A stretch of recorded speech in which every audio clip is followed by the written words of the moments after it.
कुछ ऐसे तथ्य बताने वाले हैं जो शायद आपको पता भी नहीं होंगे।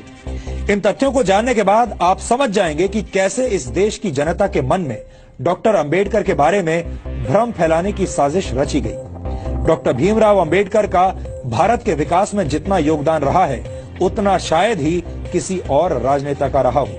एक अर्थशास्त्री, समाजशास्त्री, शिक्षाविद और कानून के जानकार के तौर पर अंबेडकर ने आधुनिक भारत की नींव रखी थी और देश उनके इस योगदान को लेकर आज भी जागरूक नहीं है। आपको बता दें कि डॉक्टर अंबेडकर संविधान की प्रारूप समिति के अध्यक्ष थे। उन पर आधुनिक भारत का संविधान बनाने की जिम्मेदारी थी और उन्होंने ऐसे संविधान की रचना की जिसकी नजरों में सभी नागरिक एक समान हो, जो धर्मनिरपेक्ष हो और जिस पर देश के सभी नागरिक विश्वास करें। एक तरह से भीमराव अंबेडकर ने आजाद भारत के डीएनए की रचना की थी। इसके अलावा डॉक्टर अंबेडकर की प्रेरणा से ही भारत के फाइनेंस कमीशन यानी वित्त आयोग की स्थापना हुई थी। डॉक्टर अंबेडकर के आइडियाज से ही भारत के केंद्रीय बैंक की स्थापना हुई, जिसे आज हम रिजर्व बैंक ऑफ इंडिया के नाम से जानते हैं। दामोदर घाटी परियोजना, हीराकुंड परियोजना और सोन नदी परियोजना को स्थापित करने में डॉक्टर अंबेडकर ने बड़ी भूमिका निभाई थी।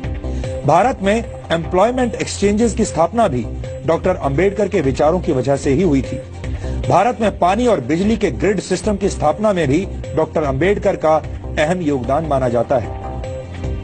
भारत को एक स्वतंत्र चुनाव आयोग भी डॉक्टर भीमराव अंबेडकर की ही देन है। ये वो योगदान है जिन्हें आजादी के बाद की तमाम सरकारों ने हमेशा ही अनदेखा किया है।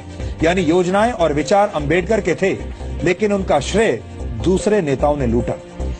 यहाँ हम आपको भारत के पहले प्रधानमंत्री पंडित जवाहरलाल नेहरू और डॉक्टर भीमराव अंबेडकर के बीच चले राजनीतिक शीत युद्ध यानी पॉलिटिकल कोल्ड वॉर के कुछ उदाहरण भी बताना चाहते हैं। डॉक्टर अंबेडकर जवाहरलाल नेहरू की सरकार में प्लानिंग का मंत्रालय चाहते थे, लेकिन नेहरू ने अंबेडकर को सिर्फ कानून मंत्रालय दिया, प्लानिंग मंत्रालय नहीं दिया। डॉक्टर अंबेडकर विदेश और रक्षा मामलों की समितियों में सदस्यता चाहते थे, लेकिन नेहरू सरकार ने डॉक्टर अंबेडकर को ऐसी किसी भी समिति का सदस्य नहीं बनाया। डॉक्टर अंबेडकर नेहरू सरकार की विदेश नीति से असहमत थे।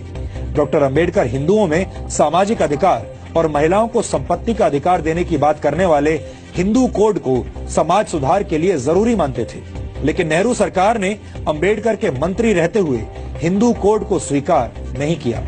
यहाँ तक कि डॉक्टर अंबेडकर को भारत रत्न सम्मान देने के लिए भी कोई पहल नहीं की गई। उनकी मौत के 34 वर्षों के बाद 1990 में वीपी सिंह सरकार ने उन्हें भारत रत्न से सम्मानित किया, जबकि कांग्रेस ने डॉक्टर अंबेडकर को भारत रत्न से सम्मानित करने के लिए कोई कदम नहीं उठाया।